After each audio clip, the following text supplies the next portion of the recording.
జంగారెడ్డిగూడెంలో ఆలపాటి గంగభవని కళ్యాణ మండపం నందు పోలవరం చింతలపూడి నియోజకవర్గాల గౌడ కులస్తుల ఆత్మీయ సమావేశం ఆదివారం నిర్వహించారు. జిల్లా గౌడ సంఘాల అధ్యక్షులు అయినాల రమణమూర్తి అధ్యక్షతన నిర్వహించిన ఈ కార్యక్రమంలో రాష్ట్ర వ్యాప్తంగా గౌడ సంఘాల సభ్యులు భారీ స్థాయిలో పాల్గొన్నారు. ఈ సందర్భంగా TTD board director Meka Seshubabu, రాష్ట్ర గౌడ సంఘ అధ్యక్షులు అశోక్ గౌడ్, జిల్లా గౌడ సంఘ పెద్దలు పాల్గొన్నారు. రాష్ట్రంలో 47 ఎమ్మెల్యేలు, 11 పార్లమెంట్ స్థానాలు, ఉమ్మడి జిల్లాలో 3 ఎంపీలు బీసీలకు ఇచ్చిన ముఖ్యమంత్రి సేవలను కొనియాడారు. ఏలూరు జిల్లాలో 2,42,000 మంది గౌడ సామాజిక వర్గం ఉందని వారిని కూడా గుర్తించాలని అన్నారు. అదేవిధంగా విద్యాదాత సూర్య కళాశాల అధినేత సిహెచ్ శ్రీనివాసరావును పలువురు సారువాతో మెమంటోలతో ఘనంగా సత్కరించారు. ఈ కార్యక్రమంలో పిపిఎన్ చంద్రరావు పాల్గొన్నారు.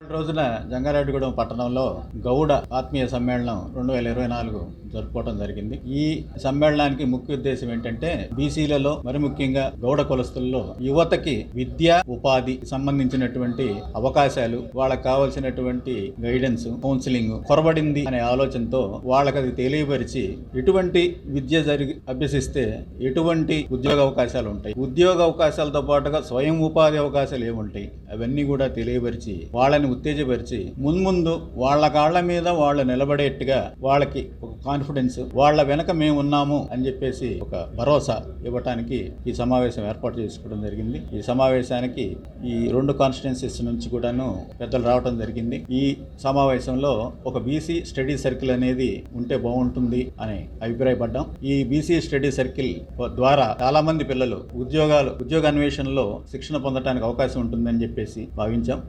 అదే విధంగా స్వయం ఉపాధి పథకాలు ఏవైతే ఉన్నాయో బీసీలకు మరి ముఖ్యంగా గౌడ కులస్తులకు వాటిని కూడా అందిపుచ్చుకోవడానికి వాళ్ళకి తగు సమాచారం ఇవ్వడానికి కూడా పీరియాడికల్ గా ఇటువంటి మీటింగ్స్ కండక్ట్ చేద్దామని నిర్ణయించుకున్నాం. తద్వారా జాతి అభ్యున్నతికి, ఇండివిడ్యువల్ డెవలప్మెంట్ కి, ఆ ఫ్యామిలీ యొక్క గ్రోత్ కి తోడ్పడే విధంగా మేము అడుగు ముందేద్దామని చెప్పేసి ఈ సమావేశం ఏర్పాటు చేసింది. జంగారెడ్డిగూడెం సంబంధించి గౌడ ఆత్మీయ సమావేశం చేయడం సంఘ సభ్యులందరూ కూడా మరి ఇక్కడ నిర్వహించడం జరిగింది. మరి ఇది రాజకీయాలకు అతీతంగా, పార్టీలకు అతీతంగా మరి యొక్క కార్యక్రమం చేయడం జరిగింది. ఎందుకంటే ఇందులో ఏ కులానికి కూడా వ్యతిరేకం కాదు, ఏ పార్టీకి కూడా వ్యతిరేకం కాదు. ఎందుకంటే ఈ యొక్క గౌడ సంఘీయుల్లో ఒక రకమైనటువంటి ఐక్యతకి, అదే విధంగా ఒక సంఘీభావానికి అందరూ కూడా మరి ఎవరెక్కడ ఉన్నారనేటువంటి విధంగా ఆలోచన చేసేటటువంటి క్రమంలో మరి అందరూ కూడా ఒక వారం రోజుల్లోనే మరి ఇంతమంది గ్యాదర్ అయ్యి అందరూ కూడా వచ్చారంటే వారిలో ఉన్నటువంటి చైతన్యం, ఉత్సాహం మనకి ఏ రకంగా ఉందో మన అందరికీ కూడా కనిపిస్తుందనే విషయాన్ని సందర్భంగా తెలియజేస్తా ఉన్నాం. రాబోయే కాలంలో ఎందుకంటే ప్రతి ఒక్కరు కూడా సంఘీయుడు కూడా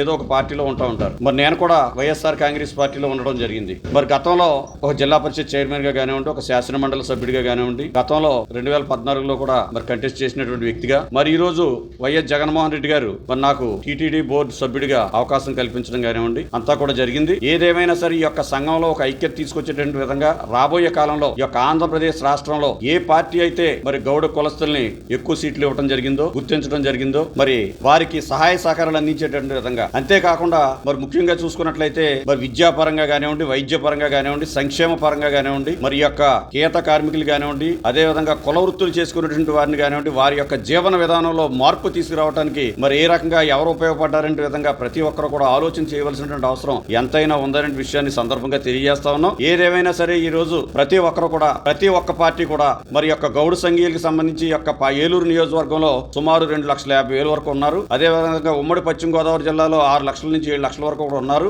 రాబోయే కాలంలో ఇప్పుడు ఎమ్మెల్యే సీట్లు ఇవ్వకపోయినా, ఎంపీ సీట్లు ఇవ్వకపోయినా రాబోయే కాలంలో ఎందుకంటే వీళ్ళందరూ కూడా ఒక రకంగా ప్రతి ఒక్కరు కూడా మమ్మల్ని అడుగుతా ఉన్నారు, ఒక నాయకులుగా మమ్మల్ని సంఘీయులు. కానీ మేము వారికి ఒకటే చెప్తా ఉన్నాం, ఇప్పుడు రాకపోయినా భవిష్యత్తులో ఈ యొక్క అవకాశాలు రాకపోయినా భవిష్యత్తులో రాజకీయ పార్టీలు గుర్తించాలని, ఈ యొక్క గౌడ సంఘీయులకి న్యాయం చేయాలని, ఈ యొక్క ఓట్లు వేయించుకోవటమే కాకుండా వారి యొక్క ఏదైతే వారు ఆవేదన చెందుతూ ఉన్నారో వారికి కూడా అవకాశాలు కల్పించేటువంటి విధంగా పార్టీలు కూడా గుర్తించాలని ఈ సందర్భంగా మేము తెలియజేస్తా ఉన్నాం. ఈ యొక్క మీటింగ్ ఏ ఒక్క పార్టీకి, ఏ ఒక్క కులానికి కూడా వ్యతిరేకం కాదు. మా యొక్క ఐక్యతను చాటి చెప్పడానికి, మాలో ఉన్నటువంటి విషయాల్ని తెలియజెప్పడానికి, అదే విధంగా మేము ఈ రోజు 5 దీనికి సంబంధించి మరి మేము చూసుకున్నట్లయితే 5 తీర్మానాలు కూడా ప్రవేశపెట్టడం జరిగింది. ఆ యొక్క తీర్మానాలు కూడా రాజకీయ పార్టీలు పరిగణలోకి తీసుకోవాలని ఆలోచన చేయాలని, వీళ్ళందరికీ కూడా మరి రాజకీయంగానే కాకుండా రాబోయే కాలంలో ఆర్థికంగా కానివ్వండి, సంఘపరంగా కానివ్వండి, అదేవిధంగా కుల వృత్తి పరంగా కానివ్వండి, అన్ని విధాలా కూడా సహాయ సహకారాలు అందించి